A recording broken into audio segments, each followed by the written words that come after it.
I still don't know why she called me that night. Maybe she knew something was wrong before she could even admit it to herself. Maybe, deep down, she just wanted someone to believe her. Because when Olivia told me about the man outside her window, I didn't believe her. Not at first. But I should have. God, I should have. Because that was the first time she saw him. And it wouldn't be the last. It started on a Thursday night. I remember because we had just left the diner after our usual late-night coffee runs. It was cold for October, the kind of cold that seeps into your bones. Olivia was quiet on the drive home. I figured she was just tired, maybe stressed from school. She lived in a small house on the edge of town, just before the road turned into miles of open woods.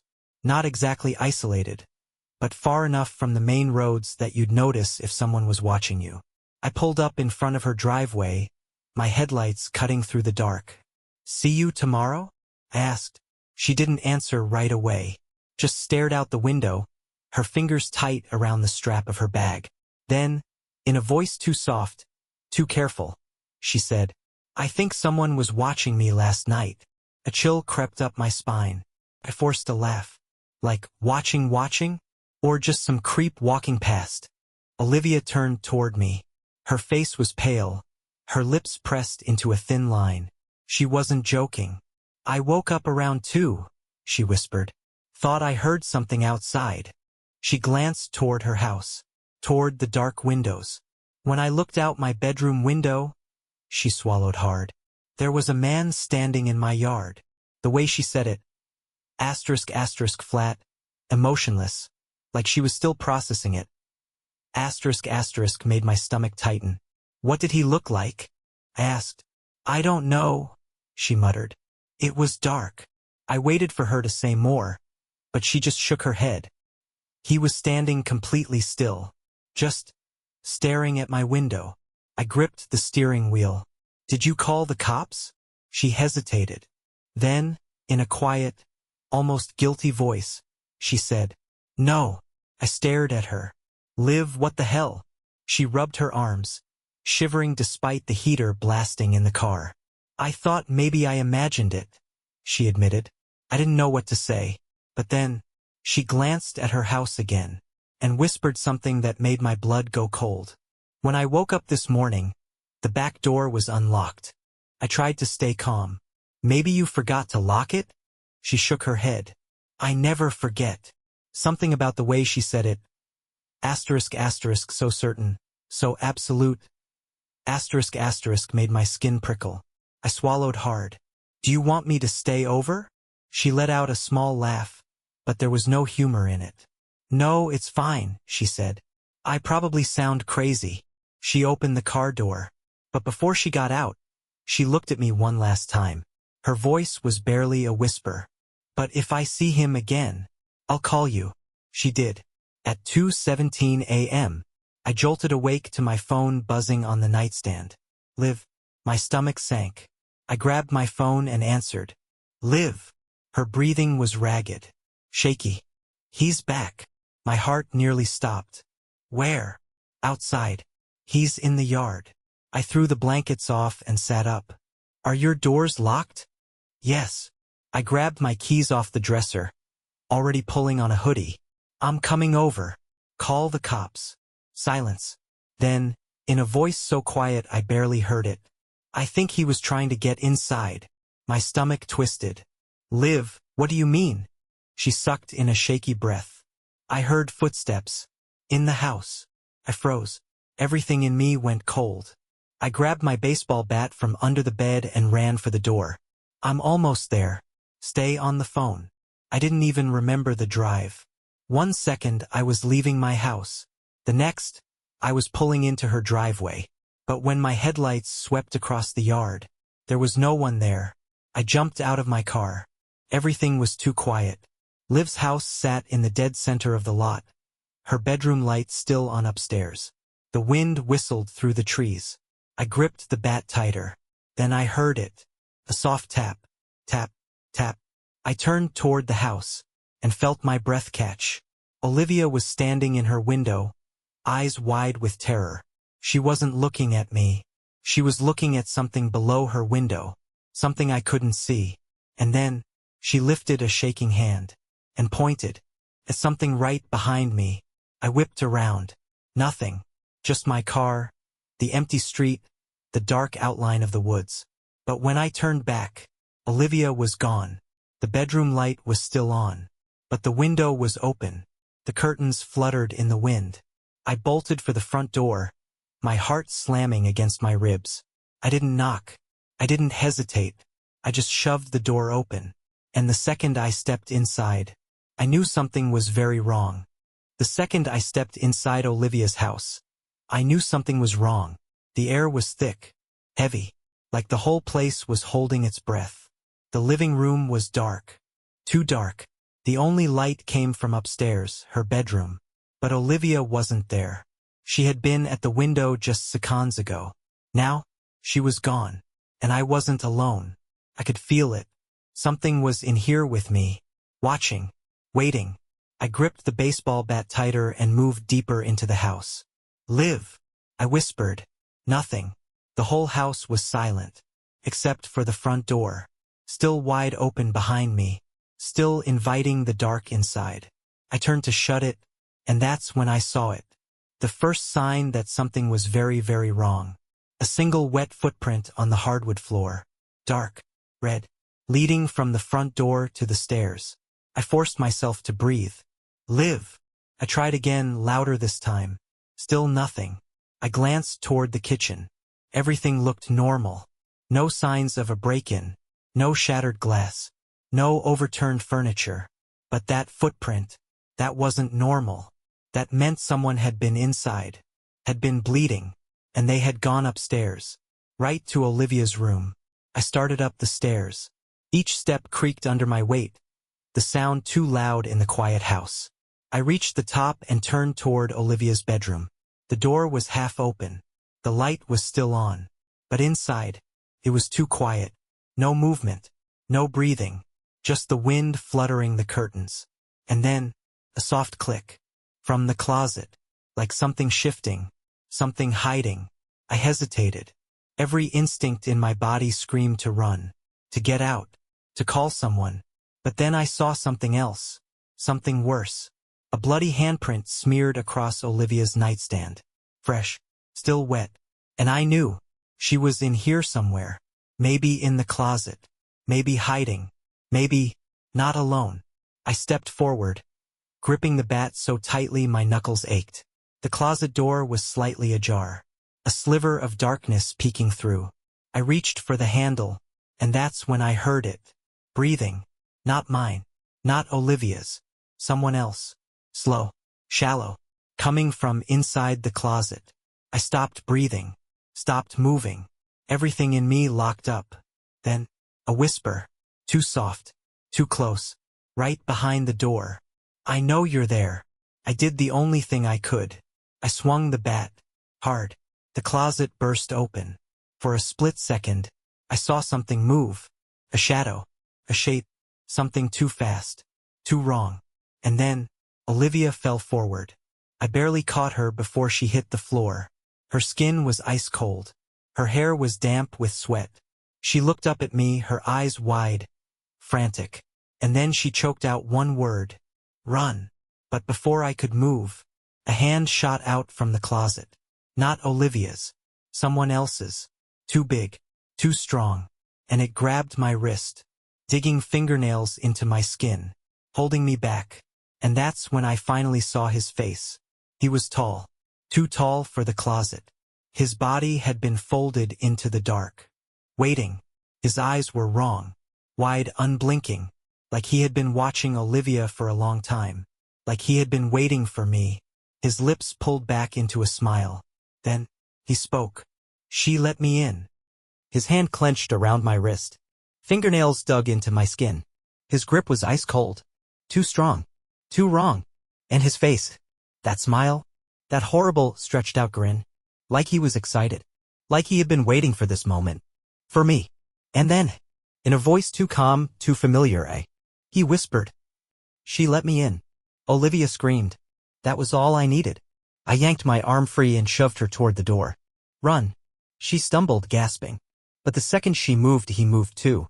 Fast. Too fast. I swung the bat. Hard. It slammed into his ribs with a sickening crack. But he didn't even flinch. Just let out a slow, shaky breath. Like he was enjoying it. Like he liked the pain. Olivia grabbed my arm, pulling me toward the bed. There's a knife, she gasped. Under the mattress. I didn't ask questions. I dove for it. Fingers scrambling under the sheets. And the second I felt the handle, I knew. She had been ready for this. For him. She had known he would come back. The second twist, the door that wouldn't open. The knife was small. A kitchen blade. Not much, but better than nothing. I turned ready to fight. But Olivia wasn't next to me anymore. She was at the door. Yanking at the handle.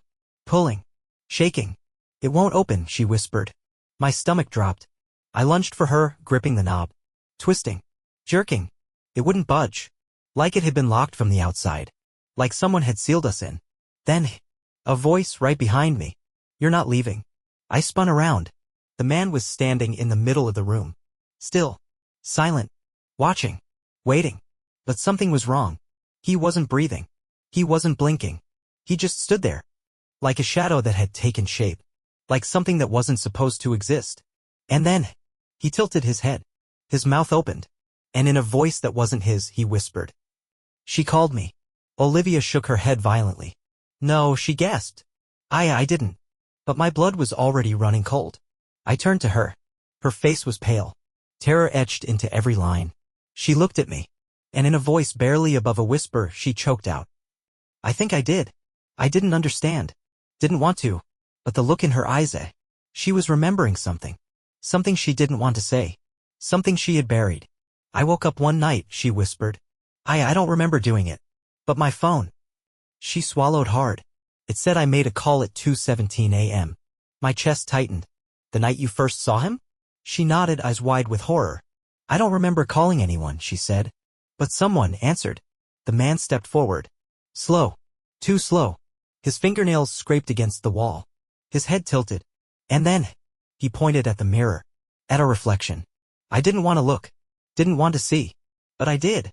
And in the glass, we weren't alone. There were three of us. Me. Olivia.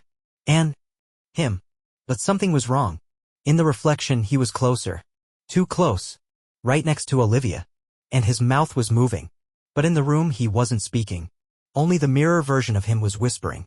And then, in a voice that sounded too much like Olivia's, the reflection whispered. You let me in. Olivia screamed. The mirror shattered. I grabbed her hand and yanked her toward the door. This time, it opened. We stumbled into the hallway, running, not looking back. Down the stairs. Through the front door. Into the night. We didn't stop running. Didn't stop until we were far from that house. And when we finally did it, when I finally turned to Olivia, panting, shaking, covered in sweat, she looked at me. And smiled. But something in her eyes was different. Something was wrong. And then, in a voice that was just a little too flat, a little too calm, she whispered. Why did we run? I stood there, gasping for breath, my chest burning from running. The night air was cold, but I was sweating. We had made it out. We had escaped. But then Olivia smiled. And in a voice that was too calm, too steady, she whispered. Why did we run? I felt my stomach drop. Liv, I panted, gripping my knees. What are you talking about? She just stared at me. Her face was calm. Blank. Like she had already forgotten what just happened. Like she had forgotten the man in her house. The closet door. The mirror. My hands shook. I grabbed her wrist, too tight, too desperate. You saw him, right? I gasped. The guy? The one in the closet? The one who... She pulled away. Stop, she said, almost annoyed. Like I was overreacting.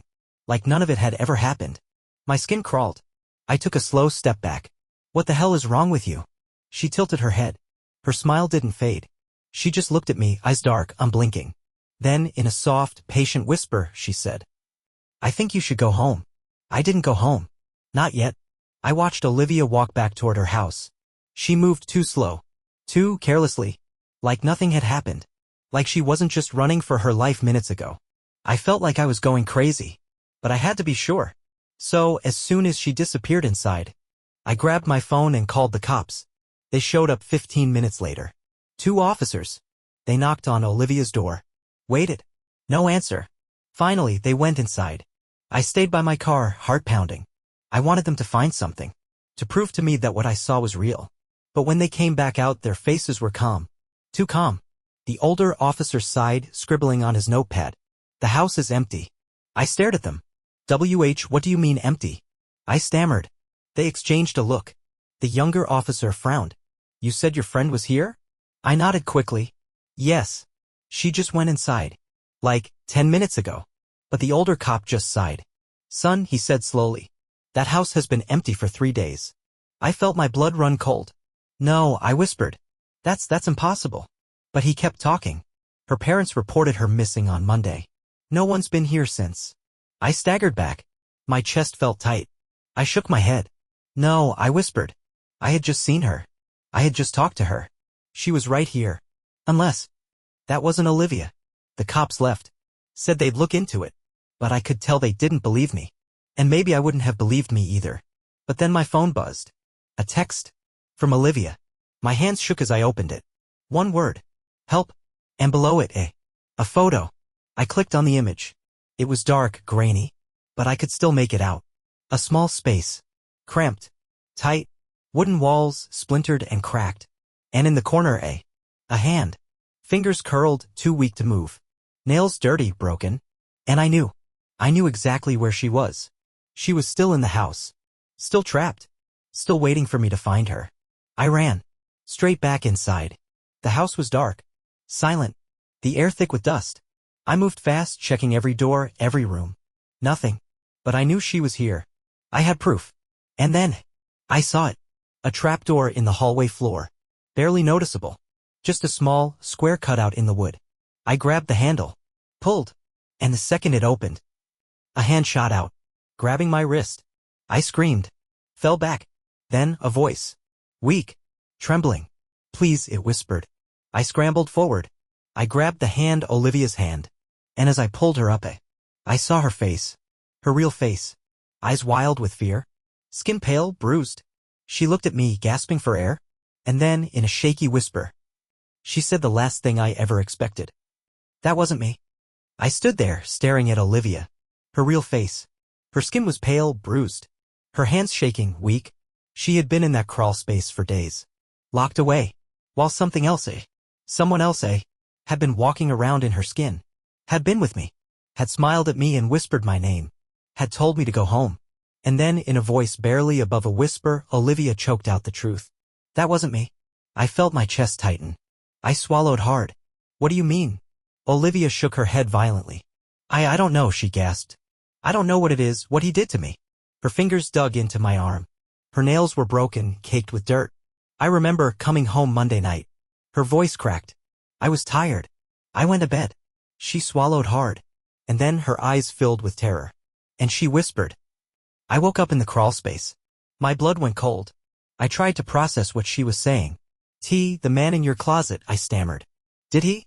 Olivia nodded slowly. I don't remember how I got there, she whispered.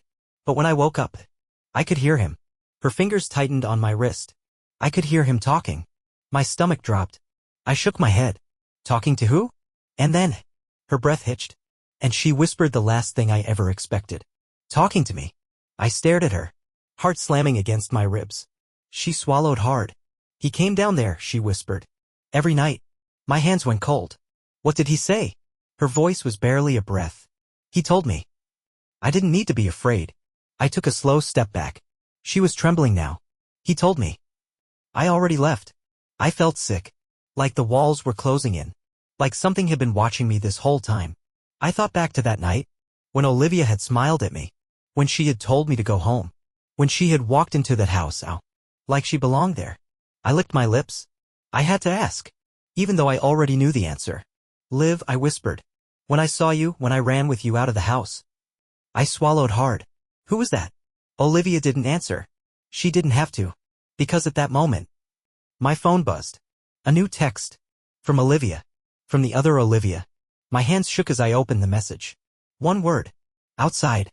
I froze. And then, a knock. Slow. Deliberate. From the front door. I turned my head. Olivia grabbed my wrist. No, she whispered.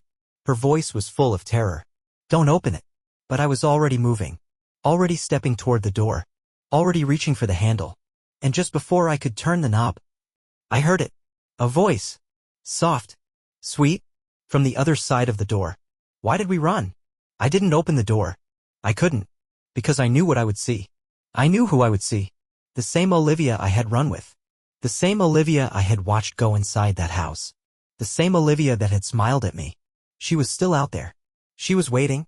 And now she wanted to come back in. I took a step back. My heart hammering. Another knock. Another whisper. Let me in. Olivia shook her head violently. Her voice was weak. But she whispered one last thing. One last truthy. That sent a chill straight to my bones. That's not me. We never went back to Olivia's house. Her parents came home. Filed a missing persons report. They asked what happened. We didn't know how to tell them. How do you tell someone? That their daughter was stolen? That something else took her place? I never told them about the crawl space. Never told them about the text messages. But sometimes late at night, I hear my phone buzz. And I know. It's her. The other her.